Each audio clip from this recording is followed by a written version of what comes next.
Good morning to every students. Embryology की व्याख्यानमाला की श्रृंखला में आज मैं फर्टिलाइजेशन के टॉपिक पर आपसे डिस्कस करूंगा।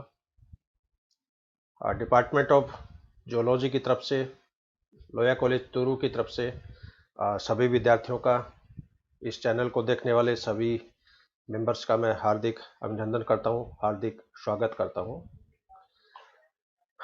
एम्ब्रियोलॉजी की व्याख्यानमाला की श्रृंखला में पूर्व में कई व्याख्यान हमने यूट्यूब के ऊपर अपलोड कर दिए हैं, जिसमें history of embryology, spermatogenesis, sperm की स्ट्रक्चर, oogenesis और आज फर्टिलाइजेशन का टॉपिक पे मैं आपसे चर्चा करूंगा, डिस्कस करूंगा। अब क्वेश्चन है कि फर्टिलाइजेशन क्या है, व्हाट इज फर्टिलाइजेशन। फर्टिलाइजेशन एक जटिल जैव रासायनिक क्रिया है। Fertilization is a complex biochemical event in which a fusion of male and female gametic pronuclei takes place। तो निषेचन एक जटिल, एक प्रकार की केमिकल रिएक्शंस है, एक प्रकार की रासायनिक क्रिया है जिसमें नर और मादा युग्मकों के प्रोकेंद्रकों का फ्यूजन होता है। यहाँ पर प्रोकेंद्रक शब्द मैं इसलिए यूज में ले रहा हूँ क्योंकि ये किसी भी प्राणी की लाइफ की ओरिजिन के सबसे पहले केंद्रक है। शुक्राणु का केंद्रक और अंडे का केंद्रक, इन दोनों के फर्टिलाइजेशन के बाद में जाइगोट का निर्माण होता है। इसलिए शुक्राणु और अंडे के जो केंद्रक है, ओवम के केंद्रक है, इनके लिए प्रोन्यूक्लियाई शब्द का उपयोग किया जाता है। तो फ्यूजन ऑफ, सिंपल डेफिनेशन इसकी इस तरह हो जाएगी, the fusion of male and female gametic pronuclei is called as fertilisation.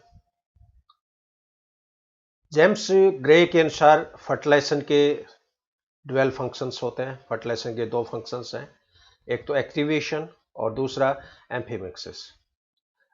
Activation का जो प्रोसेस है ये एक्रोसोम रिएक्शंस के रूप में होता है, कॉर्टिकल रिएक्शंस के रूप में होता है, जिसमें दोनों मेल और फीमेल गैमेट दोनों एक्टिव होते हैं। और एम्फीमिक्सिस में दोनों नर और मादा दोनों युग्मकों के प्रोकेंद्रकों का फ्यूजन होता है और फ्यूजन की ये घटना एम्फीमिक्सिस कहलाती है। हालांकि एक्टिवेशन आजकल जो है वो एक सेकेंडरी एस्पेक्ट है, क्योंकि बिना एक्टिवेशन के भी फर्टिलाइजेशन की प्रक्रिया हो जाती है और बिना फर्टिलाइजेशन के भी एक्टिवेशन का प्रोसेस हो जाता है। दोनों तरह की घटनाएं आजकल एनिमल किंगडम में देखने को मिलती है। लेकिन simply according to James Gray, fertilization has dual function, first is activation and second is amphimixis. अब क्वेश्चन है कि फर्टिलाइजेशन के लिए क्या क्या कंडीशंस होनी चाहिए, बेसिक नीड फॉर फर्टिलाइजेशन। निषेचन के लिए सबसे पहली जो कंडीशंस हैं वो है कि fluid medium should be present, तरल माध्यम उपस्थित होना चाहिए, चाहे निषेचन शरीर के अंदर हो चाहे बाह्य हो, तरल माध्यम है वो हमेशा होना चाहिए। और फर्टिलाइजेशन यदि बॉडी के बाहर हो रहा है तो ये समुद्री जल हो सकता है, नदियों का जल हो सकता है, किसी तालाब का जल हो सकता है। शरीर के अंदर यदि फर्टिलाइजेशन हो रहा है तो ये रिप्रोडक्टिव ट्रैक्ट के द्वारा जो फ्लूइड साबित होता है, वो फ्लूइड एक तरह से मीडियम का कार्य करता है, क्योंकि शुक्राणु को यहाँ पर स्विमिंग करनी पड़ती है फर्टिलाइजेशन के लिए, और स्विमिंग के लिए तरल माध्यम का होना आवश्यक है। इसलिए सबसे पहली कंडीशन ये है कि fluid medium should be present. Second condition कि नर युग्मकों की संख्या मादा युग्मक से ज्यादा होनी चाहिए, number of sperm must exceed the number of eggs. इसका मुख्य कारण क्या है कि जब स्पर्म फर्टिलाइजेशन के लिए अपनी जर्नी करता है तो उस जर्नी के दौरान 99% शुक्राणु की रास्ते में मृत्यु हो जाती है।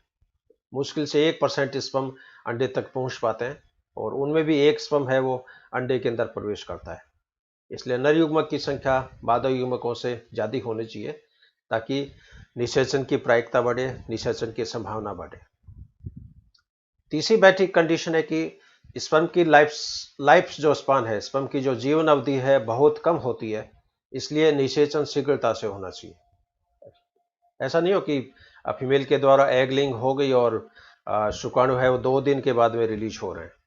यदि इस तरह की सिचुएशन होगी तो फर्टिलाइजेशन नहीं होगा, क्योंकि नर युग्मक की तो life cycle outside the body in vitro medium में तो मुश्किल से घंटे 2 घंटे होती है। लेकिन फीमेल बॉडी में एंटर करने के बाद में शुक्राणु 2 से 3 दिन तक जिंदा रहते हैं। कुछ स्पेशल केस में जैसे ड्रोसोफिला है, चमगादड़ है, इनमें फीमेल बॉडी में शुक्राणु 6 महीने से लेकर 4-5 वर्ष तक ये जिंदा रह सकते हैं।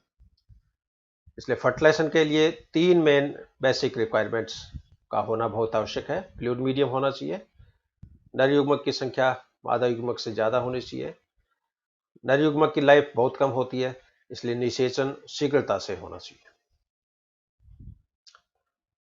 इसके बाद में टाइप्स ऑफ फर्टिलाइजेशन। अभी भी जैसे मैंने बताया कि निषेचन शरीर के बाहर भी हो सकता है, शरीर के अंदर भी हो सकता है। यदि निषेचन शरीर के बाहर होता है तो इसे बाह्य निषेचन या एक्सटर्नल फर्टिलाइजेशन कहते हैं। निषेचन यदि शरीर के अंदर होता है तो इसे आंतरिक निषेचन या इंटरनल फर्टिलाइजेशन कहते हैं। तो fertilization is of 2 types, external fertilization and internal fertilization. External fertilization takes place outside the body in fresh water or marine water, while internal fertilization takes place inside the female genital tract like oviduct, fallopian tube. इसके बाद mechanism of fertilisation, ये इस chapter का एक बहुत ही महत्वपूर्ण part है और परीक्षा में छोटे जितने भी क्वेश्चंस हैं वो इसी के अंदर से आते हैं। शॉर्ट नोट्स भी यहाँ पर बनते हैं, पिक्टोरियल क्वेश्चंस यहाँ पर बनते हैं, कुछ कंपेरेटिव एस्पेक्ट वाले क्वेश्चंस भी यहाँ बनते हैं। तो mechanism of fertilization, although the actual details of fertilization vary enormously from species to species. निषेचन की जो प्रक्रिया है वो अलग अलग जातियों में अलग अलग होती है, लेकिन as a model, as a समझने के लिए निषेचन की संपूर्ण प्रक्रिया को 5 पदों में डिवाइड कर सकते हैं। The entire programme, the entire mechanism of fertilization is completed into following 5 steps. सबसे पहली स्टेप है इसमें approach of sperm towards ovum. Approach का मतलब नर युग्मक का मादा युग्मक की तरफ गमन करना या उसके सह निकट आना। सेकेंड स्टेप है इसमें कैपेसिटेशन एंड कॉन्टैक्ट। कैपेसिटेशन का अर्थ है कि एक जाति का स्पर्म उसी जाति के अंडे के संपर्क में आए। तीसरी स्टेप है इसमें पेनिट्रेशन एंड एक्रोसोम रिएक्शन। इसमें शुक्राणु एक्टिव होता है, शुक्राणु के अंदर एक्रोसोम रिएक्शंस होती है और शुक्राणु अंडे की झिल्लियों को भेद कर उसके अंदर प्रवेश करने की कोशिश करता है। चौथी स्टेप इसमें होती है एक्टिवेशन ऑफ एग। जब स्पर्म एग के साथ संपर्क में आता है तो अंडे की प्लाज्मा झिल्ली में, साइटोप्लाज्म में, उनके सेल ऑर्गेनेल्स में अनेक तरह की एक्टिविटीज है वो संपादित होती है और ये सभी घटनाएं एक्टिवेशन ऑफ एग के नाम से जानी जाती है। और अंत में नर युग्मक का केंद्रक जब फीमेल ओवम के अंदर प्रवेश कर जाएगा तो इन दोनों गैमेट्स के प्रोकेंद्रकों का फ्यूजन होता है। तो इस तरह ये निषेचन की प्रक्रिया 5 पदों में संपन्न होती है। Approach of sperm towards ovum, capacitation and contact, penetration and acrosome reaction, activation of egg, entrance and fusion of gametic pronuclei. अब इन सभी स्टेप्स को मैं एक एक करके डिस्कस करूंगा। हालांकि इसमें थर्ड और फोर्थ स्टेप है ये काफ़ी इंटरेस्टिंग है और काफ़ी डिटेल में है और बाकी जो है ये बहुत ही सिंपल एस्पेक्ट है। First step approach of sperm towards ovum. Approach का अर्थ है अप्रोक्सीमेशन, कि नर युग्मक मादा युग्मक के सह निकट कैसे आए। तो जितने भी लैंगिक प्रजनन करने वाले प्राणी हैं उनके अंदर ये एक बहुत बड़ी समस्या रहती है कि नर युग्मक मादा युग्मक के सह निकट कैसे आए। In sexually reproducing animals, it is a very big problem that how a male gamete approach to a female gamete.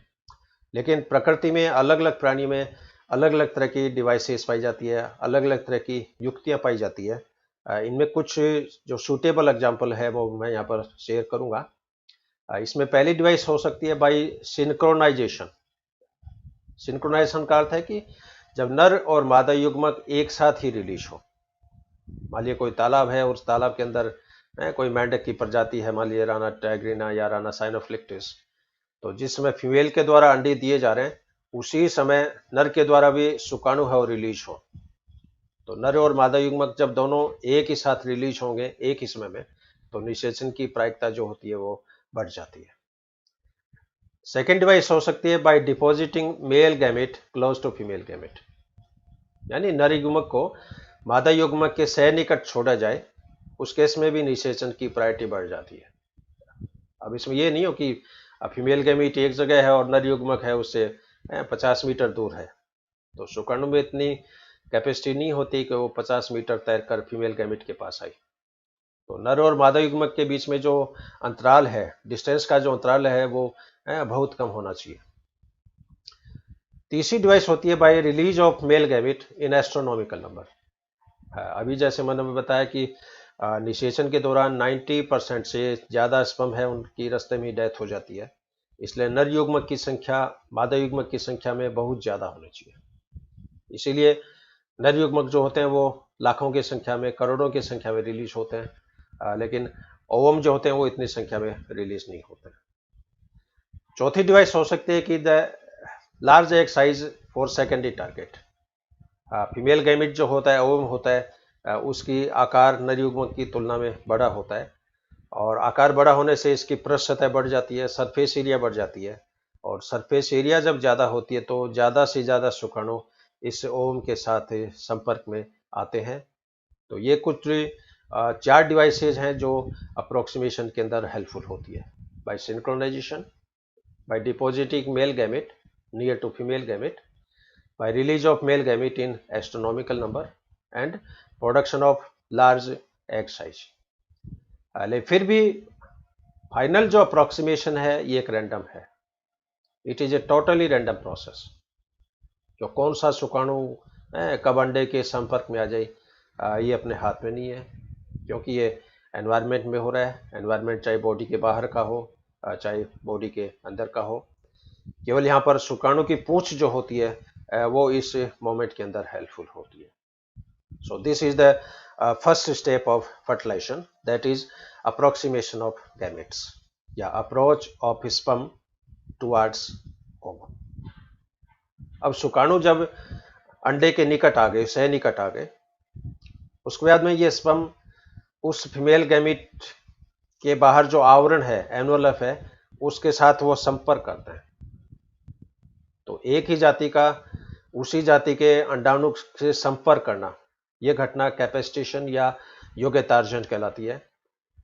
हालांकि आजकल कैपेसिटेशन को स्पीसीज स्पेसिफिक नहीं मानते हैं, क्योंकि दो अलग अलग तरह गैमेट एक दूसरे के संपर्क में आ सकते हैं। फर्टिलाइजेशन भले मत हो, मान लो एक वाच ग्लास है और उस वाच ग्लास के अंदर मान लीजिए राना टाइग्रीनिया का अंडा उसके अंदर पड़ा है, और उसी वाच ग्लास में आपने बुफो एंडरसोनाई के स्पर्म यदि रिलीज कर दिए, तो बुफो के जो शुक्राणु है वो राना के अंडे के संपर्क में तो आ ही सकते हैं, भले ही वो उस अंडे के अंदर पेनिट्रेट नहीं करे, उसके अंदर फर्टिलाइजेशन नहीं हो। तो यहाँ पर कैपेसिटेशन का अर्थ है कि नर और मादा युग्मक को एक दूसरे के संपर्क में आना। तो पहले मानते थे कैपेसिटेशन इज स्पीसीज स्पेसिफिक, लेकिन लेबोरेटरी में कुछ इस तरह की एविडेंसेस सामने आई है कि capacitation is not species specific. हालांकि भेदन नहीं होगा, फर्टिलाइजेशन नहीं होगा, that is another thing. So second step, capacitation and contact. The phenomenon of capacitation relates to the specificity of fertilization, namely the capacity of spermatozoa to fertilize egg of the same species but not the other species. And previously it was assumed that capacitation is a species specific program, but experimental evidences show that it is not species specific. अब capacitation को समझाने के लिए कुछ सिद्धांत प्रतिपादित किए गए हैं। हालांकि ये सिद्धांत हिस्टोरिकल एस्पेक्ट के हैं, लेकिन बच्चों को, विद्यार्थियों को समझने के लिए, समझाने के लिए इन थ्योरीज का हम यूज में करते हैं। और इसमें जो दो मोस्ट पॉपुलर जो थ्योरीज है वो दो है, एक तो लिली का कंसेप्ट है, एक टाइलर का कंसेप्ट है। तो पहला जो सिद्धांत है यहाँ पर FR लिली कंसेप्ट। लिली क्या कहते हैं? लिली के अनुसार अंडे की जेली कोट में रिसेप्टर मॉलिक्यूल्स पाए जाते हैं जिन्हें फर्टिलाइजिन कहते हैं, और ये फर्टिलाइजिन ग्लाइकोप्रोटीन्स के बने होते हैं। इन फर्टिलाइजिन में दो एक्टिव साइट्स पाई जाती है। एक तो बाहर की तरफ, अंडे के बाहर की तरफ, जिसे स्पर्मेटोफिलिक साइट बोलते हैं, और एक अंडे के भीतर की तरफ जिसे ओफिलिक साइट कहते हैं। तो अंडे की झिल्लियों के अंदर, अंडे के एनवेलप में फर्टिलाइजन के मॉलिक्यूल्स हैं, और फर्टिलाइजन की केमिकल नेचर है वो ग्लाइकोप्रोटीन्स। इसी प्रकार शुक्राणु की झिल्ली में भी मॉलिक्यूल्स पाए जाते हैं जो एंटी फर्टिलाइजन के नाम से जाने जाते हैं, और anti fertilizin chemically acidic proteins होते हैं।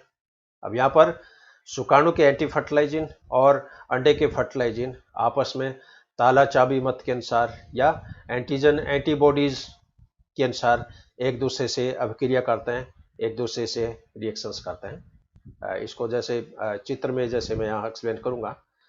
ये फर्टिलाइजिन का मॉलिक्यूल है अंडे की झिल्लियों में, और इन फर्टिलाइजिन में बाहर की तरफ जो रिसेप्टर साइट है ये है शुक्राणु स्नेह स्थल, स्पर्मेटोफिलिक साइट, और इसमें भीतर की तरफ ये जो पॉइंट है ये होता है ओफिलिक साइट, अंडाणु स्नेह स्थल। इसी तरह शुक्राणु की प्लाज्मा झिल्ली में एंटी फर्टिलाइजिन के मॉलिक्यूल्स हैं। तो अंडे की झिल्लियों में फर्टिलाइजिन, शुक्राणु की झिल्ली के अंदर एंटी फर्टिलाइजिन। अब ये जितने भी स्पर्मेटोफिलिक साइट्स हैं इन सभी पर एक एक शुक्राणु आके जुड़ जाता है। जैसे इस फिगर में आप देख रहे हो, जितनी भी स्पर्मेटोफिलिक साइट थी उन सभी साइट के साथ शुक्राणु एक दूसरे से संपर्क में आ गए। अब क्या होगा, स्पर्मेटोफिलिक साइट जब सारी ब्लॉक हो जाती है तो इनके भीतर की तरफ ओफिलिक साइट जो होती है वो अवरुद्ध हो जाती है। केवल एक जगह है वो अवरुद्ध नहीं होती है।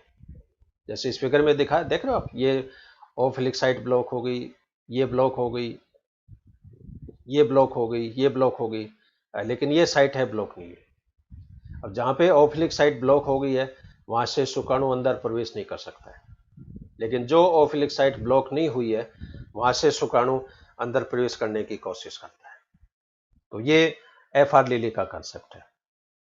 तो एफ.आर. लिली के कंसेप्ट के अनुसार अंडे की झिल्लियों में फर्टिलाइजिन के मॉलिक्यूल्स हैं, शुक्राणु की झिल्ली में एंटी फर्टिलाइजिन के मॉलिक्यूल्स हैं, और ये दोनों मॉलिक्यूल आपस में ताला चाबी मत के अनुसार या एंटीजन एंटीबॉडीज फैशन के अनुसार एक दूसरे से रिएक्शंस करता है। सेकंड थ्योरी है टाइलर कंसेप्ट। टाइलर कंसेप्ट ये भी लगभग लिली कंसेप्ट से मिलता जुलता है, लेकिन यहाँ पर मॉलिक्यूल की लोकेशंस थोड़ी डिफरेंट है। टाइलर कंसेप्ट कहते हैं कि फर्टिलाइजन के जो मॉलिक्यूल होते हैं वो अंडे की प्लाज्मा झिल्ली में पाए जाते हैं, जबकि पहले जो लिली कंसेप्ट था वो ये कह रहा था कि फर्टिलाइजन के मॉलिक्यूल्स अंडे के आवरण में पाए जाते हैं। आवरण से मतलब एग मेम्ब्रेन से। जो अंडे की जो प्लाज्मा झिल्ली है उसके बाद विटेलाइन मेम्ब्रेन भी होती है और जेली लेयर्स भी होती है।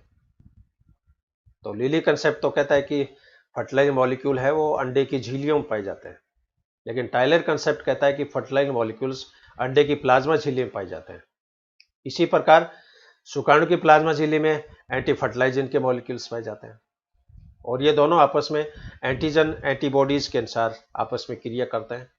अब अंडे की जो प्लाज्मा झिल्ली है ये छोटी विलाई के रूप में बाहर निकली रहती है। जैसे इस फिगर में आप देख रहे हो, ये अंडे की प्लाज्मा झिल्ली है, इसके बाद ये विटेलाइन मेम्ब्रेन है, और ये प्लाज्मा झिल्ली है ये बाहर की तरफ छोटे सूक्ष्माणुकों के रूप में, विलाई के रूप में, माइक्यूलाई के रूप में प्रोट्रूड है, और इन विलाई के सरफेस पे फर्टिलाइजन के मॉलिक्यूल्स हैं। इसी तरह शुक्राणु की प्लाज्मा झिल्ली में एंटी फर्टिलाइजन के मॉलिक्यूल्स हैं। अब ये फर्टिलाइजिन और एंटी फर्टिलाइजिन आपस में एक दूसरे के संपर्क में आते हैं, यानी कैपेसिटेशन। अब संपर्क में आने के बाद में क्या होगा, एक जगह को छोड़कर बाकी स्थान की जो माइक्यूलाई है वो भीतर की तरफ रिट्रैक्ट कर ली जाती है, माइक्यूलाई को भीतर की तरफ खींच लिया जाता है। इस नेक्स्ट फिगर आप देख रहे हो, जितनी भी माइक्यूलाई थी वो भीतर की तरफ रिट्रैक्ट हो गई है। अब जो केवल एक विलाई या एक से अधिक विलाई स्पर्म के कांटेक्ट में थी, ये अब शुक्राणु को अंदर खींचने की कोशिश करती है, अंदर नर युग्मक को अंदर लाने की कोशिश करती है। तो ये कुछ दो हिस्टोरिकल थ्योरीज है कैपेसिटेशन को समझाने के लिए, एक तो लिली का कंसेप्ट और एक टाइलर का कंसेप्ट। लेकिन दोनों ही जो सिद्धांत हैं केवल हिस्टोरिकल महत्व के हैं और इनका इतना कोई साइंटिफिक अप्रोच है, साइंटिफिक सिग्निफिकेंस है, वो नहीं है, क्योंकि फर्टिलाइजेशन में बहुत मॉलिकुलर लेवल पर आजकल रिसर्च हो गई है। और अपने इंडिया में विशेषकर जो मुंबई के अंदर एक साइंटिस्ट है डॉक्टर कॉलकुटे, और उन्होंने जितने भी प्राइमेट्स हैं, प्राइमेट्स में एक्रोसोम रिएक्शंस पर, कॉर्टिकल रिएक्शंस पर पिछले 30 वर्षों से उनकी रिसर्च चल रही है। और वो रिसर्च जो है वो अंतर्राष्ट्रीय स्तर की है। उनके शोध कार्यों को जो बुक है गिलबर्ट की एम्ब्रियोलॉजी, गिलबर्ट की बुक में भी उनके कार्यों को जो है वो कोट किया गया है।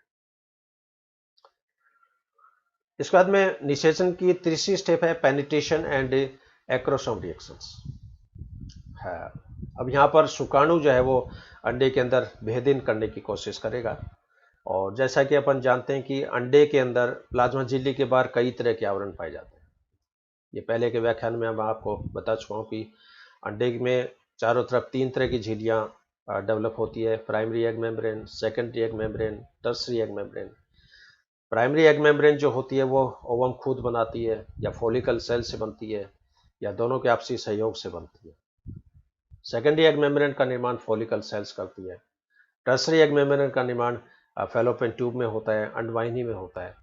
और इन अलग अलग झिल्लियों की केमिकल कंपोजिशन है वो अलग अलग है, और इन केमिकल्स को डाइजेस्ट करने के लिए, डिजोल्व करने के लिए अलग अलग एंजाइम्स चाहिए। इसलिए एक्रोसोम रिएक्शन है ये जाति विशिष्ट है, और हर जाति के शुक्राणु में एंजाइम्स जो हैं वो अलग अलग प्रकार के हैं। अंडे के स्पर्म में अलग तरह के एंजाइम्स मिलेंगे, मनुष्य के शुक्राणु में अलग तरह के एंजाइम्स मिलेंगे। और इसके लिए 2 बेसिक जैसे फंडामेंटल एस्पेक्ट है, एक तो मैकेनिकल मेथड, एक केमिकल मेथड। ये भेदन की 2 विधियां बताई यहाँ पर, यांत्रिक विधि और रासायनिक विधि। मैकेनिकल मेथड से क्या मतलब है कि कुछ प्राणियों में अंडों के बाहर हार्ड आवरण होता है, और हार्ड आवरण होता है तो वो शुक्राणु के द्वारा डाइजेस्ट नहीं होता है। लेकिन इन अंडों में एनिमल पोल पर या वेस्टल पोल पर सूक्ष्म छिद्र पाया जाता है, जिसे माइक्रोपाइल कहते हैं। और शुक्राणु इस माइक्रोपाइल के द्वारा अंदर प्रवेश करने की कोशिश करता है। जैसे इस फिगर से आप देख रहे हो, अंडा जैसे दिखाया है, ये अंडे का एनिमल पोल है। इस एनिमल पोल में ये सूक्ष्म छिद्र है जिसे माइक्रोपाइल कहते हैं, और इस माइक्रोपाइल के द्वारा शुक्राणु जो है वो अंदर प्रवेश करने की कोशिश करता है। यहाँ पर कोई एंजाइम्स का यूज नहीं हो रहा है, लेकिन शुक्राणु को यहाँ पर माइक्रोपाइल तक पहुँचने के लिए कसरत करनी पड़ रही है। थोड़ा उसको जोर आ रहा है, थोड़ा उसको चलना पड़ रहा है, तैर के वहाँ पर जाना पड़ रहा है, इसलिए इसको मैकेनिकल मेथड का नाम दिया है। लेकिन यहाँ पर मैकेनिकल का मतलब ये नहीं कि इसमें कोई छीन या थोड़े जैसे कोई फोर्स काम में लिया जा रहा है। तो कई एनिमल हैं, जैसे इंसेक्ट है, इंसेक्ट के अंडों में जैसे माइक्रोपाइल पाया जाता है। कुछ मछलियां हैं जैसे, उनके अंडों में माइक्रोपाइल पाया जाता है। तो इन प्राणियों में शुक्राणु इस माइक्रोपाइल के द्वारा ही प्रवेश करता है, इसलिए इसको मैकेनिकल मेथड का नाम दिया है। दूसरी विधि है केमिकल मेथड। अब ये विधि भी अलग अलग एनिमल्स में अलग अलग तरह की हो सकती है। जैसे इकाइनोडर्मेटा के केस में यदि अपन देखें तो इकाइनोडर्मेटा में क्या है कि अंडे के चारों तरफ लाखों की संख्या में शुक्राणु है, और इन शुक्राणुओं के अंदर रेस्पिरेशन होता है। रेस्पिरेशन होता है तो इसके अंदर शुक्राणु से कार्बन डाइऑक्साइड रिलीज होती है, और ये कार्बन डाइऑक्साइड इस पानी के अंदर डिजोल्व हो जाती है। और CO2 जब पानी में डिजोल्व होती है तो सराउंडिंग वाटर है वो एसिडिक हो जाता है, अम्लीय हो जाता है, और इस अम्लीय पानी के कारण अंडे की झिल्लियां जो है वो डिजोल्व हो जाती है, और शुक्राणु अंदर प्रवेश करने की कोशिश करता है। तो इकाइनोडर्मेटा के केस में एसिडिफिकेशंस एक विधि है। मेंढक और टॉड के अंदर प्रोनेज एंजाइम है वो एक्टिव होता है, और प्रोनेज एंजाइम अंडे की झिल्लियों को डिजोल्व करने की कोशिश करता है। सी अर्चिन के केस में शुक्राणु के द्वारा ट्रिप्सिन एंजाइम स्रावित होता है। यह ट्रिप्सिन एंजाइम अंडे की झिल्लियों को डाइजेस्ट करता है। और एक्रोसोम रिएक्शंस, जिन शुक्राणु में एक्रोसोम पाया जाएगा उन सभी में एक्रोसोम रिएक्शंस होती है। कई एनिमल ऐसे हैं जिसके अंदर एक्रोसोम नहीं होता है, कुछ प्राणियों में शुक्राणु में गोल्जी बॉडीज हैं, वो अंडे की झिल्लियों को डिजोल्व करने की कोशिश करते हैं। जैसे एक पैराम्फिस्टोम, ये गाय भैंसों में पैरासाइट्स हैं, उनके शुक्राणु के अंदर एक्रोसोम नहीं होता है, लेकिन उनके स्पर्म में गोल्जी बॉडीज पाई जाती है, और वो गोल्जी बॉडीज अंडे की झिल्लियों को डाइजेस्ट करता है, क्योंकि एक्रोसोम का निर्माण है वो गोल्जी बॉडीज के द्वारा ही होता है।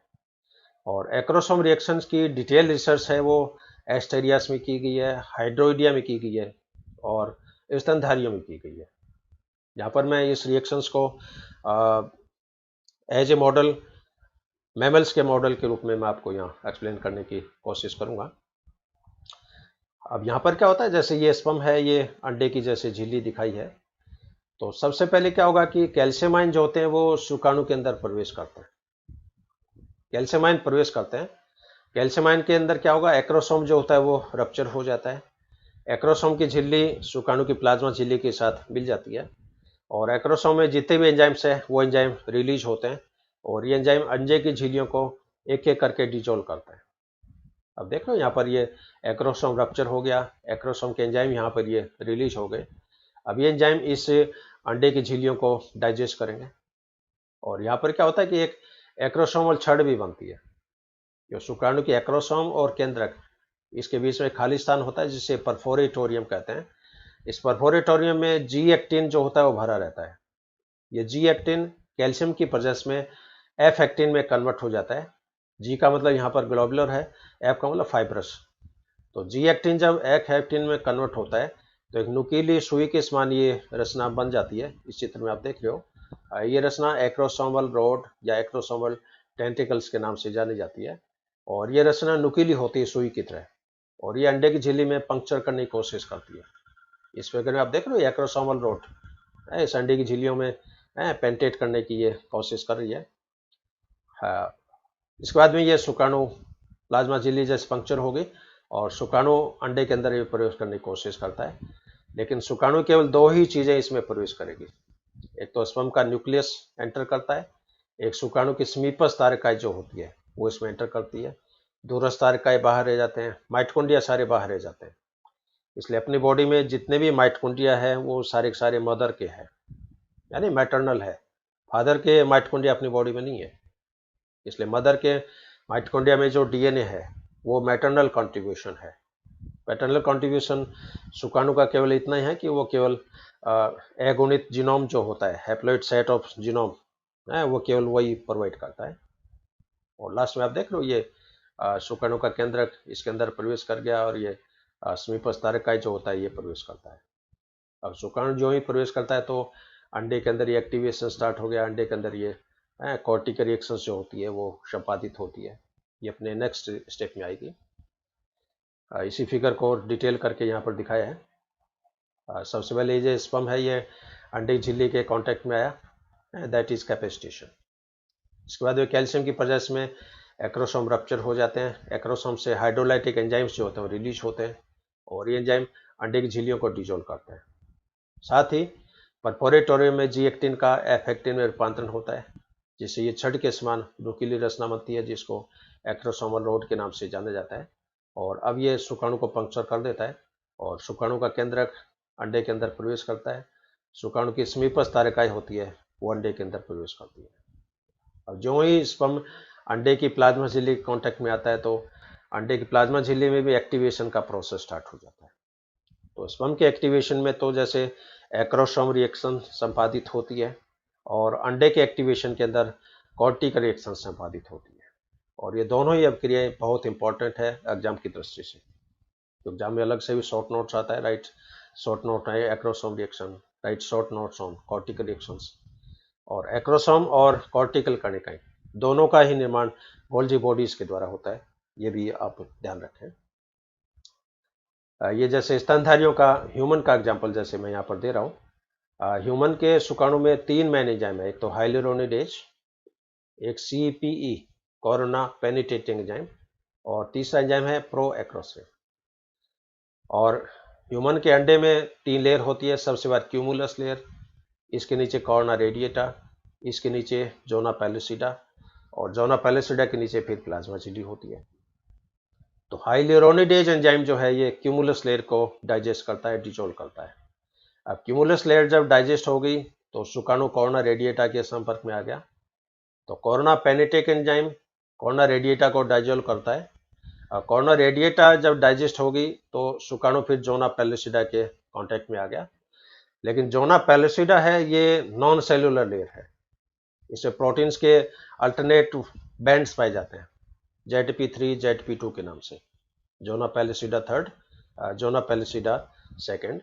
अब यहाँ पर क्या है कि प्रोएक्रोसिन एंजाइम है, लेकिन प्रोएक्रोसिन है वो निष्क्रिय है। प्रोएक्रोसिन जब सक्रिय हो जाएगा तो ये एक्रोसिन में कन्वर्ट हो जाएगा, और एक्रोसिन जो होता है वो जोना पेलिसिडा को डिजोल्व करने की कोशिश करता है।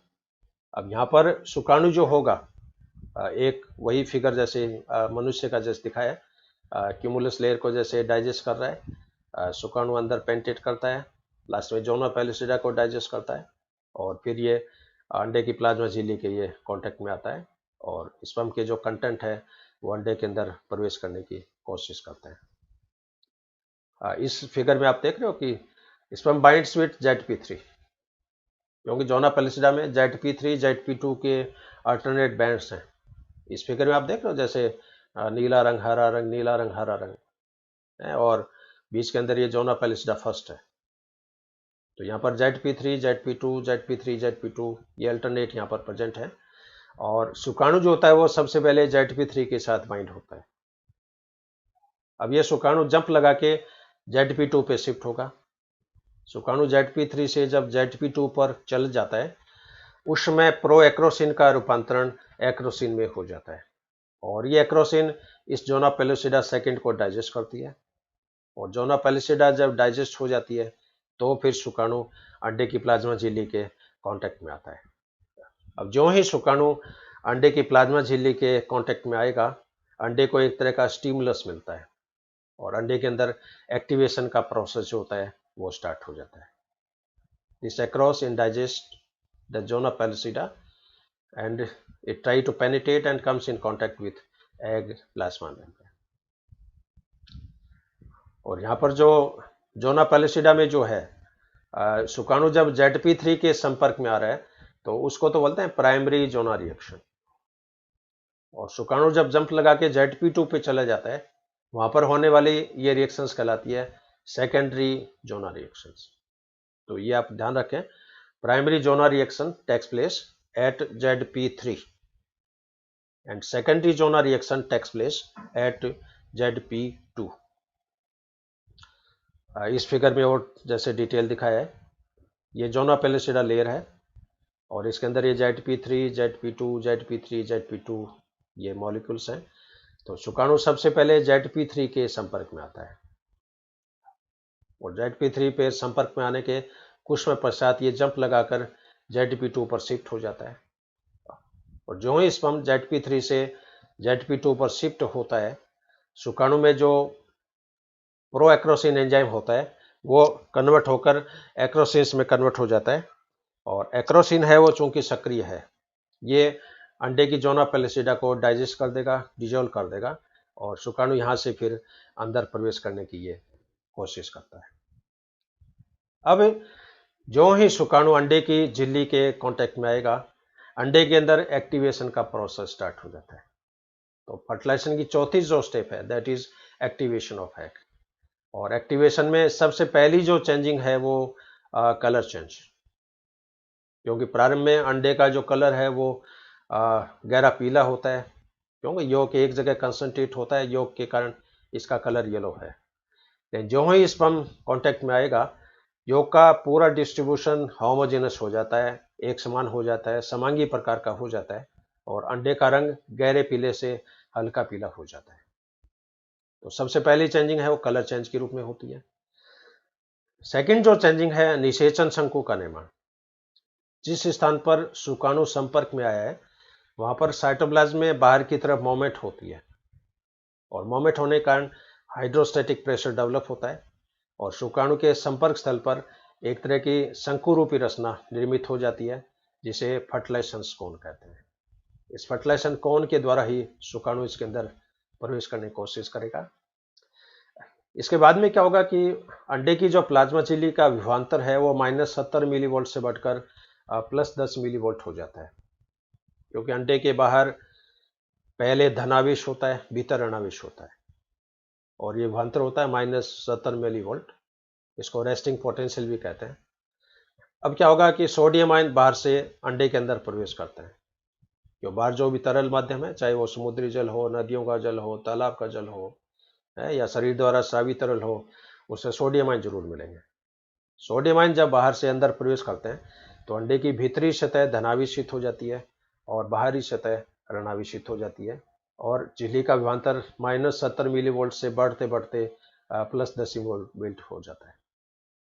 अब ये विभवांतर जब प्लस में आ गया तो दूसरा शुक्राणु अंडे के अंदर प्रवेश कर नहीं सकता, यानी पॉलीस्पर्मी से बचने की जो घटना है वो यहाँ पर हो जाती है।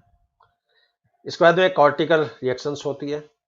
कॉर्टिकल रिएक्शंस के बाद में मेटाबॉलिक एक्टिवेशन होता है। और कॉर्टिकल रिएक्शन कैसे होती है, ये इस चित्र में आप देख रहे हो स्टेप बाय स्टेप।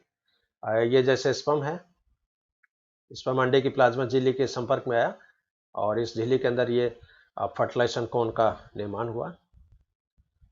ये कॉर्टिकल रिएक्शंस का बहुत ही बढ़िया चित्र है एक्सप्लेनेशन के हिसाब से। ये अंडे की प्लाज्मा झिल्ली, इसके ऊपर ये अंडे की विटेलाइन झिल्ली, और ये दोनों झिल्लियां आपस में पेप्टाइड बॉन्ड के द्वारा जुड़ी हुई है। ये अंडे के कॉर्टेक्स में कॉर्टिकल कणिकाएं उपस्थित है। अब जो ही शुक्राणु अंडे की प्लाज्मा झिल्ली के कांटेक्ट में आएगा, कॉर्टिकल कणिकाएं रप्चर हो जाती है, और कॉर्टिकल कणिका की झिल्ली और अंडे की प्लाज्मा झिल्ली एक दूसरे के कांटेक्ट में आ जाती है, और कॉर्टिकल कणिका का जो इलेक्ट्रॉन ऑस्मिक जो सब्सटेंस होता है वो इस जोना पेलिसिडा में जो छिद्र हुआ है पंक्चर, उस पंक्चर को ये सील कर देता है, ताकि उस छिद्र के द्वारा दूसरे शुक्राणु अंदर प्रवेश नहीं कर सके। तो पॉलीस्पर्मी को रोकने के लिए ये सबसे पहली इवेंट होती है। अब इसके बाद में क्या होगा कि पानी के मॉलिक्यूल बाहर से इसमें प्रवेश करते हैं, और पानी के मॉलिक्यूल जब प्रवेश करते हैं तो ये जोना पेलिसिडा इस प्लाज्मा झिल्ली से उठ जाती है, और इसके बीच में एक ये खाली स्पेस है वो विकसित हो जाता है। इस खाली स्पेस को बोलते हैं पेरीविटेलाइन स्पेस। और जोना पेलिसिडा या विटेलाइन झिल्ली इस प्लाज्मा झिल्ली से ऊपर उठ जाती है। अब इस ऊपर उठी मेम्ब्रेन को विटेलाइन मेम्ब्रेन के नाम से नहीं जाना जाएगा, अब इसको फर्टिलाइजेशन मेम्ब्रेन बोलते हैं। और इस फर्टिलाइजेशन मेम्ब्रेन में टायरोसिन का पॉलीमराइजेशन होता है, और जो जो टायरोसिन के मॉलिक्यूल्स इसमें जुड़ते जाते हैं ये फर्टिलाइजेशन मेम्ब्रेन मोटी होती जाती है। तो कई बार ये आईएएस के एग्जाम में पूछा भी गया है कि अंडे की जो फर्टिलाइजेशन मेम्ब्रेन है उसमें कौन से एमिनो एसिड की बहुलता होती है। तो इसका एक्चुअल आंसर क्या होगा, इसमें टायरोसिन एमिनो एसिड्स की बहुलता है। अब ये जो पेरीविटेलाइन स्पेस है इसमें शीघ्र ही एक लेयर और बन जाती है जिसे बोलते हैं हाइली लेयर। यहाँ पर आप देख रहे हो अलग जगह यहाँ पर बैरियर है पॉलीस्पर्मी को रोकने के लिए। झिल्ली का जैसे डिपोलराइजेशन हो गया, मेम्ब्रेन पोटेंशियल है वो चेंज हो गया। यहाँ पर ये जो पंक्चर था इस पंक्चर को ब्लॉक कर दिया जाता है। पानी प्रवेश के कारण यहाँ पर पेरीविटेलाइन स्पेस बन जाता है, फर्टिलाइजेशन मेम्ब्रेन मोटी हो जाती है। अब फिर भी बाई चांस मान लो इसको भेद कर स्पर्म आ गया तो यहाँ पर हाइलिन लेयर बन जाती है, और बाई चांस हाइलिन लेयर को भी भेद कर शुक्राणु अंडे के अंदर आ गया, मान लो 2 शुक्राणु आ गए तो 2 तारकाएं उसके अंदर प्रवेश कर गए। अब इसमें जो माइटोसिस होगा वो अब नॉर्मल होगा, और अलग अलग कोशिकाओं के हिस्सों में अलग अलग क्रोमोसोम्स की संख्या आती है, और एम्ब्रियो का प्रॉपर डेवलपमेंट नहीं होता है, लास्ट में उस एम्ब्रियो की डेथ हो जाती है। तो एग्जाम के हिसाब से ये कॉर्टिकल रिएक्शन है ये बहुत ही इंपॉर्टेंट है। शुक्राणु एक्रोसोम रिएक्शन और अंडे के अंदर कॉर्टिकल रिएक्शंस, और बहुत ही ये बढ़िया फिगर है, इसके द्वारा इस मैकेनिज्म को यहाँ पर एक्सप्लेन किया गया है। हाँ, इसके बाद मेटाबॉलिक एक्टिवेशन है। मेटाबॉलिक एक्टिवेशंस में क्या हुआ कि ऑक्सीजन कंजप्शन की यदि बात करें अपन, तो कुछ प्राणी में तो ऑक्सीजन कंजप्शन बढ़ जाता है, जैसे सी अर्चिन के केस में। कीटोप्टेरस में ऑक्सीजन कंजप्शन कम हो जाता है। कुछ प्राणियों में ऑक्सीजन कंजप्शन है वो स्टैटिक रहता है, कांस्टेंट रहता है। इसके पीछे रीजन क्या है कि शुक्राणु जब अंडे में प्रवेश करता है तो वो अलग अलग स्टेजेस होती है। हो सकता है कुछ में प्राइमरी oocyte में स्टेज में स्पर्म एंटर कर रहा हो, कुछ में सेकेंडरी oocyte स्टेज में एंटर कर रहा हो, कुछ में ओवम स्टेज में एंटर कर रहा हो। तो फीमेल गैमेट या तो बहुत ज्यादा मैच्योर है या बहुत ज़्यादा इमेच्योर है, उस केस में ऑक्सीजन की खपत जो होती है वो बढ़ भी सकती है, कम भी हो सकती है, स्थिर भी रह सकती है। Break down of polysaccharide. अब अंडा जब मेटाबॉलिकली एक्टिव हो जाएगा तो अंडे के यolk के अंदर कार्बोहाइड्रेट के मॉलिक्यूल्स हैं, उन मॉलिक्यूल्स का यहाँ पर ब्रेकडाउन होता है, ग्लाइकोलाइसिस होती है, एटीपी का यहाँ पर उत्पादन होता है। प्रोटीन सिंथेसिस की दर यहाँ पर बढ़ जाती है, इंक्रीज इन प्रोटीन सिंथेसिस। और प्लाज्मा झिल्ली के अंदर पारगम्यता में परिवर्तन होता है, विशेषकर जल के लिए, इथाइलिन ग्लाइकोल के लिए, फॉस्फेट आयनों के लिए, पोटेशियम आयनों के लिए अंडे की प्लाज्मा झिल्ली की पारगम्यता बढ़ जाती है। इसके अलावा एडिनिल साइक्लेज जो होता है वो सक्रिय होता है, और एडिनिल साइक्लेज सक्रिय होता है तो वो एटीपी को साइक्लिक एएमपी में कन्वर्ट करता है, और साइक्लिक एएमपी है वो एक तरह से सेकंड मैसेंजर का यहाँ पर कार्य करती है। इसके अलावा अंडे के अंदर भीतर की तरफ सोडियम आयन, पोटेशियम आयन और कैल्शियम आयन, इनकी मात्रा में वृद्धि हो जाती है। एनएडी जो एंजाइम है ये एनएडीपी में कन्वर्ट हो जाता है, हेक्सोस फॉस्फेट की मात्रा बढ़ जाती है, और माइटोसिस का इनिशिएशन होता है। माइटोसिस मतलब क्लीवेज के जो प्रोसेस है आगे चलकर। लास्ट स्टेप है इसमें entrance and fusion of gametic pronucleus. अब शुक्राणु जब प्रवेश करेगा तो उसका केंद्रक आगे होता है, तारकाय पीछे होता है। अब यहाँ पर क्या होगा, रोटेशन हो जाएगा, रोटेशन होगा तो तारकाय आगे आ जाता है और शुक्राणु केंद्रक जो होता है वो पीछे रहता है। और यहाँ पर 3 पाथवे इसके अंदर प्रोसीड्स होते हैं। सबसे पहला इसमें पेनिट्रेशन पाथ या भेदन पाथवे। इसके बाद नर युग्मक मादा युग्मक की तरफ गमन करता है, इसको बोलते हैं कॉपुलेशन पाथवे। और जब दोनों केंद्रकों का, मेल और फीमेल गैमेट के दोनों केंद्रकों का फ्यूजन हो जाता है, उसके बाद द्विगुणी जाइगोट बन जाता है, तो ये डिप्लॉइड जाइगोट है, इसके अंदर भी थोड़ी मूवमेंट होती है, ये क्लीवेज पाथवे कहलाता है। और क्लीवेज पाथवे में जनरली जो द्विगुणित केंद्रक है वो एनिमल पोल की तरफ थोड़ा सा मूवमेंट करता है। तो जाइगोट में डिप्लॉइड न्यूक्लियस अंडे के सेंटर में नहीं मिलेगा, थोड़ा सा शिफ्ट हो जाता है, वेस्टर्न पोल की तरफ भी हो सकता है, एनिमल पोल की तरफ भी हो सकता है। तो ये फर्टिलाइजेशन की लास्ट स्टेप है, और इसमें मेल और फीमेल गैमेट के प्रोन्यूक्लियाई का फ्यूजन हो जाता है, और प्रोन्यूक्लियाई के फ्यूजन के कारण यहाँ पर द्विगुणित जाइगोट की निर्माण होती है। इस तरह ये फर्टिलाइजेशन का इंटायर प्रोसेस 5 पदों में संपन्न होता है। आजकल एक फर्टिलाइजेशन का एक मॉडल है, ये वाशरमैन और फ्लोरमैन के द्वारा प्रपोज किया गया है, बायोकेमिस्ट्री ऑफ फर्टिलाइजेशन के नाम से। और एग्जाम में आजकल केवल चित्र के रूप में भी एक क्वेश्चन पूछा जाता है, तो इसको मैं बहुत ही शॉर्ट में यहाँ पर एक्सप्लेन करने की कोशिश करूंगा। जैसे ये स्पर्म, ये अंडे की प्लाज्मा झिल्ली है, और प्लाज्मा झिल्ली में लिपिड की ये डबल लेयर है। अब अंडे की जो लिपिड की बाहरी वाली लेयर है, इसके अंदर शुक्राणु के रिसेप्टर्स प्रेजेंट है, जहाँ से शुक्राणु सबसे पहले बाइंड होता है। अब जो ही शुक्राणु इन रिसेप्टर के साथ बाइंड होगा, अंडे की प्लाज्मा झिल्ली के भीतर की तरफ फॉस्फोलाइपेज सी एंजाइम जो होता है वो सक्रिय होता है।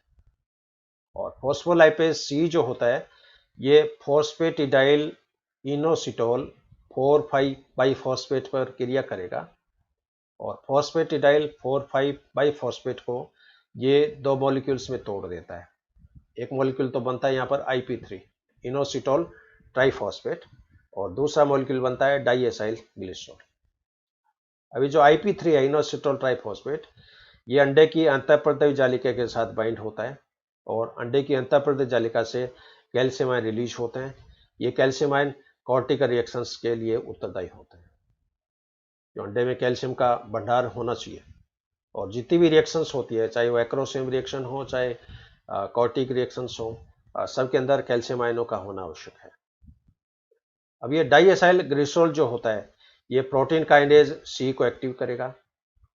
प्रोटीन काइनेज सी जो होता है ये अंडे की प्लाज्मा झिल्ली में ये पंप होते हैं, सोडियम हाइड्रोजन आयन पंप। तो इसमें क्या होगा, सोडियम आयन अंडे के बाहर से भीतर प्रवेश करते हैं, और हाइड्रोजन आयन अंडे के भीतर से बाहर चले जाते हैं। तो सोडियम आयन जब बाहर से भीतर आते हैं तो अंडे की तो भीतरी सतह धनावेशित हो जाती है, बाहरी सतह ऋणावेशित हो जाती है। और हाइड्रोजन आयन जो अंदर से बाहर जा रहे हैं, यह हाइड्रोजन आयन अंडे के चारों ओर जो पानी है उस पानी के अंदर ये डिजोल्व हो जाते हैं।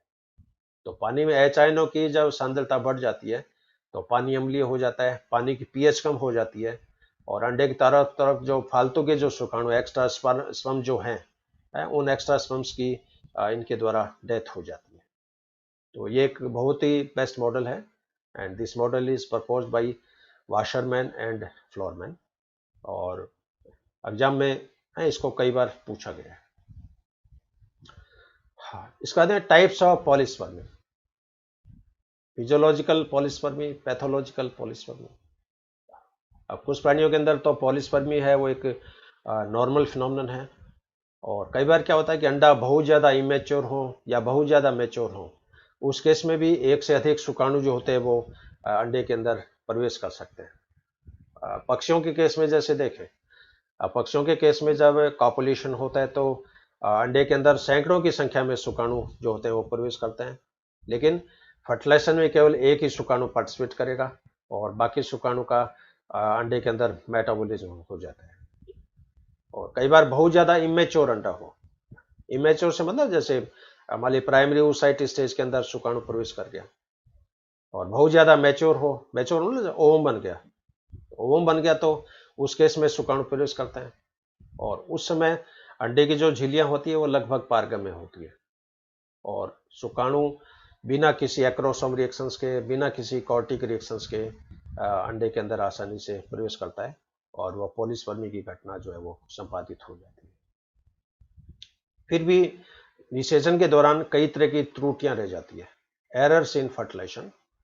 तो किस तरह की एरर्स हो सकती है वो मैं यहाँ पर शेयर करूंगा। पॉलीस्पर्मी, पॉलीस्पर्मी का अर्थ है क्या है, when more than one sperm fuse with female gamete, जब मादा युग्मक के साथ एक से अधिक शुक्राणु फ्यूज हो जाए, संगलित हो जाए, तो यह घटना पॉलीस्पर्मी कहलाती है। पॉलीएंट्री, पॉलीएंट्री का अर्थ क्या है, when more than one male pronuclei fuse with female gamete, जब फीमेल गैमेट तो एक हो और उस फीमेल गैमेट के केंद्रक के साथ एक से अधिक शुक्राणु के केंद्रक जब फर्टिलाइजेशन पार्टिसिपेट करे तो यह घटना पॉलीएंट्री कहलाती है। पॉलीगाइनी, इसमें क्या होगा कि कई बार फर्स्ट और सेकंड पोलर बॉडी जो होती है वो ओम के साथ सेपरेट नहीं हो पाती है, तो परिणाम क्या होता है कि शुक्राणु इन पोलर बॉडीज को भी फर्टिलाइज कर देता है। तो यहाँ पर फीमेल जो बॉडीज हैं वो ज़्यादा है, शुक्राणु एक है, जबकि पॉलीएंट्री के अंदर फीमेल बॉडी एक है, शुक्राणु एक से ज़्यादा है। पॉलीगाइनी में मेल गैमेट एक है, फीमेल गैमेट एक से ज़्यादा है। गाइनोजेनेसिस, गाइनोजेनेसिस का अर्थ क्या है, when sperm contact with female gamete it start to develop but nuclei of both gamete won't fuse. तो इसमें क्या होगा कि जो ही शुक्राणु अंडे के संपर्क में आता है, अंडे का जो अगुणित केंद्रक होता है उसके अंदर डेवलपमेंट स्टार्ट हो जाता है, जबकि शुक्राणु का फर्टिलाइजेशन नहीं हुआ है, फ्यूजन नहीं हुआ है। तो यहाँ पर अगुणित फीमेल गैमेट है वो परिवर्धन में पार्टिसिपेट करता है और यह घटना एक तरह से पार्थेनोजेनेसिस टाइप की एक घटना है। पार्शियल फर्टिलाइजेशन में क्या होगा कि some time sperm activate the female gamete, it start to cleave and now sperm fuse with any one blastomere. तो कई बार क्या है कि जैसे शुक्राणु अंडे के संपर्क में आया, संपर्क में आते ही अंडे का अगुणित केंद्रक है वो डिवाइड हो जाता है और उसमें दो अगुणित ब्लास्टोमियर बन जाती है। अब शुक्राणु इन अगुणित ब्लास्टोमियर्स को फर्टिलाइज करता है, तो ब्लास्टोमियर जब फर्टिलाइज हो जाती है तो वो भी एज ए जाइगोट की तरह ट्रीट करती है और इस तरह की घटना अपने जैसे मनुष्य में संपन्न हो सकती है कि मनुष्य में 4 विदलन तक टोटिपोटेंसी होती है और 4 क्लीवेज तक जो ब्लास्टोमियर्स हैं वो पूरे एम्ब्रियो को डेवलप करने के अंदर कैपेबल है। एंड्रोजेनेसिस में क्या होगा, during fertilization when female nuclei inactive then sperm nuclei become active and participate in development. कई बार क्या होता है कि निषेचन के दौरान नर का जो केंद्रक है अंडे के अंदर प्रवेश कर गया और फीमेल का जो न्यूक्लियस है वो डिसइंटीग्रेट हो जाता है या इनएक्टिव हो जाता है, उस केस में नर का अगुणित केंद्रक जो होता है वो परिवर्धन में भाग लेता है और यह घटना एंड्रोजेनेसिस कहलाती है। तो ये कुछ कॉमन एरर्स हैं जो फर्टिलाइजेशन के दौरान अलग अलग प्राणियों में देखने को मिलती है। लास्ट में सिग्निफिकेंस, ये भी इस चैप्टर का एक हार्ड मेन टास्क है। और निषेचन का क्या महत्व है, निषेचन क्यों होता है, इसमें कुछ जो बातें हूँ आपसे शेयर करूंगा। It brings about the formation of a single group of chromosomes of male and female gamete. Fertilization restores the diploid number of chromosome. तो निषेचन से जो द्विगुणित अवस्था जो होती है वो पुनः प्राप्त हो जाती है। एक बात मैंने आपको पहले बताई थी कि लैंगिक प्रजनन करने वाले प्राणियों के अंदर मियोसिस और फर्टिलाइजेशन ये बारी बारी चलती जाती है। मियोसिस के द्वारा गैमेट्स बनेंगे, गैमेट के फ्यूजन से फिर वापस डिप्लॉइड स्टेट है वो रिस्टोर हो जाती है। It is a method of gene dispersal that introduces variety of offspring, greater combination for natural selection. तो निषेचन के द्वारा क्या होगा कि अलग अलग तरह का जेनेटिक कॉम्बिनेशन है वो डेवलप होता है और नई जाति के निर्माण में प्राकृतिक चयन में ये बहुत महत्वपूर्ण है। Sex of individual is also determined by the time of fertilization. अब जो शुक्राणु फर्टिलाइज कर रहा है वो एक्स गुणसूत्र वाला है या वाई गुणसूत्र है। मान लो एक्स गुणसूत्र का स्पर्म यदि फर्टिलाइज करता है तो संतान फीमेल डेवलप होगी, यदि वाई क्रोमोसोम का स्पर्म फर्टिलाइज कर रहा है तो संतान फीमेल होगी।